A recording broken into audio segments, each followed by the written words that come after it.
Thanks. All right, the first thing we're gonna do is we're gonna take out these 2 screws to expose the truss rods. Plural, 2 of them.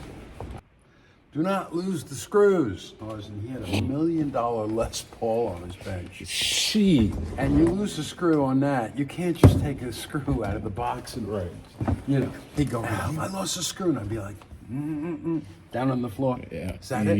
Yeah, oh, thank God. Yeah. They actually had one of Stevie Ray Vaughan's guitars, and I was like, Dave, I gotta play this thing. No, Ralph, you can't play this one. I'm like, Dave, I gotta play it. And the trick will be getting this plate out. There we go. I just use a little fingernail file thing to pop that out. And you know, there's a million different ways, but this is a good way I was taught. So yeah, hold down the 1st fret, and with your pinky, hold down, say like the 14th fret. Now the string is a straight edge, and you can see how much distance there is between the top of the fret and the bottom of the string. And my buddy said, like, a piece of paper, 2 pieces of paper. And we'll check the other side because we have 2 truss rods. Yeah, and that could definitely, there's a lot of space in between there. Pretty good amount there. So we'll take a look and see. And hopefully I have the right Allen key. Go in there with the Allen key. Let's see. Oh, there we go. And the first truss rod feels fairly loose. There we go. Now I'm feeling it tight. So there's very little tension on that truss rod. Maybe just weather, you know, when you're sitting and, you know, whatever, and it wasn't tight to begin with. Generally, when you're tightening a truss rod, I'll say that they normally feel a little snug. And usually like a 1/4 turn. Yeah.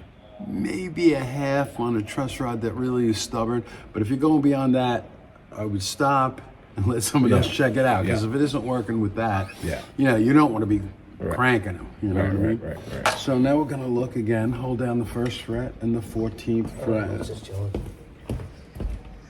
Oh, yeah. Right off the bat, that's better. I think we could squeeze a little more out. All right, that's pretty close. That's a couple sheets of paper. We may have to play with it, but let's go to the bottom. And surprisingly, pretty much right there, I would want to leave a little more relief bend in the bottom side than the top, since you have 2 truss rods. This one is obviously for the top side, and that's for the bottom. Although when I tightened that up, it seemed to put the neck right where I would kind of put it. But I want to make sure that this is not loose. Yeah, no, that one is tight. Okay, so that one was bearing all the load. And once I snug the other one, I think it's kind of in a good place. Now I'm going to have to bring this up a bit. Okay. You know what I wanted to do? And you might want to. The numbers that my buddy gave me were the G and D string should be at 6. That's 6/64.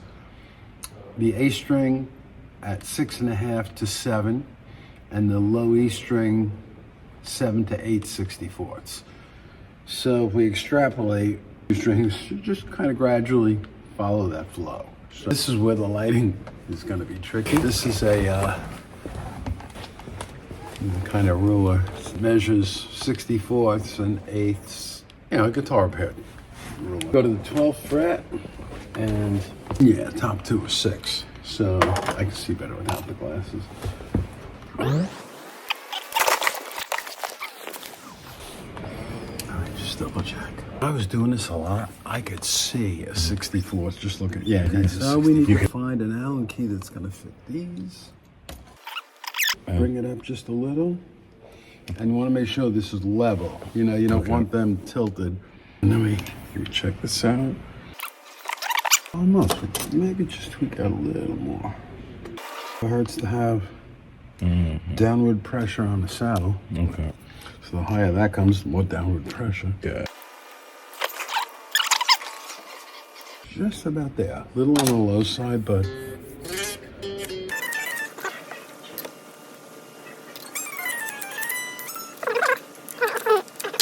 Setting up isn't really just a, you know, ABC thing. It's well, usually it's kind of by the numbers, but you never know. There could be a little fret that's a little high or something. Actually, sometimes it works to make it straighter and raise it more. See, now it's back down to 5, so we can bring this up. Oh, okay. See, if the neck is straighter, the action will go lower. Yeah, that's definitely 6. Okay. Let me just make sure we're not too far out of tune. Well, yeah, because if, say it was sharp, it would pull on the neck more. Yeah, that's it. E, A, D, G. Then C. C? Yeah. I just play guitar, man. That's a little bit better in tune. Have you play it and then see what your technique is, because we may want to adjust the second string. My theory was everybody should set up their own, because everyone has a different feel and touch and. Yeah. Oh yeah, no, Yeah. it's not a sound thing. Thanks, Tim.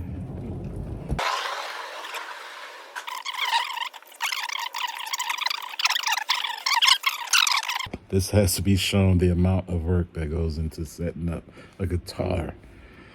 How many guitars you're setting up on this show? Oh, right. 8 guitars and, well, I haven't really set up the basses. I made some little adjustments, but we fixed all the strap buttons were falling off. Remember that? Yep. And on the tellies have grommets that hold the strings in from the back. When the first time I changed them, all 6 fell out on both tellies. So I had to wrap them in. You can glue them in with crazy glue, but I wrapped them in tape and then I jam them in tight. Now they're in there, they're not coming out. Yeah. But if they came out of you lost one, guess what? That telly's out of commission. And just a simple thing like that. But that takes time to do. Yeah. And it's really low. Be careful you don't tilt it, right? Look at this one. It's literally, you can see easily it's tilted. It's like, fast forward and do these because they should be up higher. Yeah, got to be at least as high as that one. And this is good because, again, more downward pressure vibrates into the plate, into the body. Let's see. 5. Okay.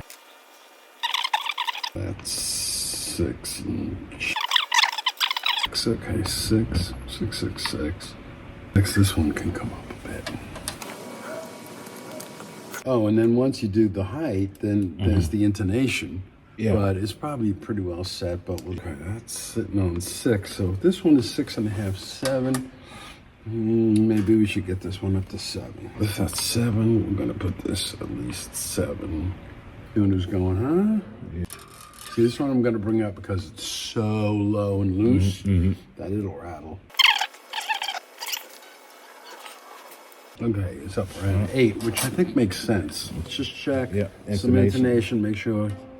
No harmonic, and then the fretted note. And the fretted note seems just a little high. Okay. So let's have a look. Just pull it back a little bit to lengthen. You know, you want the distance from 0 to 12 to be the same as 12 to the bridge. Okay. So that's what that is. If it's if you hit the harmonic, okay, come back on now. We're gonna be here for a while, so you know. Better, a little more. And you're tightening?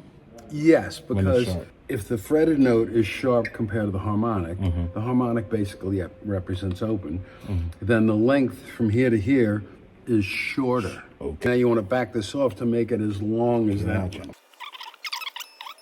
This one seems low. So we're going to bring this one that way. We're going to back it off. Yeah. Sometimes when you do that, you got to push it a little flat.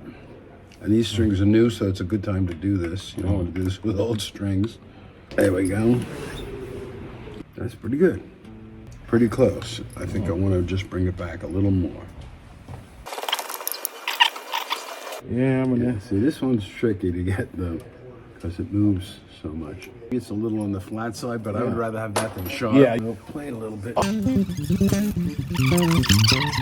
amount of smack is okay. I kind of think it sounds good. You know, if you dig in, you're gonna get a little more, but it's right there. Good. It's right there, man. Hopefully, I said everything. Oh yeah, that's right. You got the C on top. Yeah. So the first 3 were at 6, and the A string 6.5 to 7. The E string 7 to 8, and the low B is at like, you know, north of 8. 8.5 almost. Yeah, something like that. Okay. So that gives you an idea. Thank you, sir. Yep.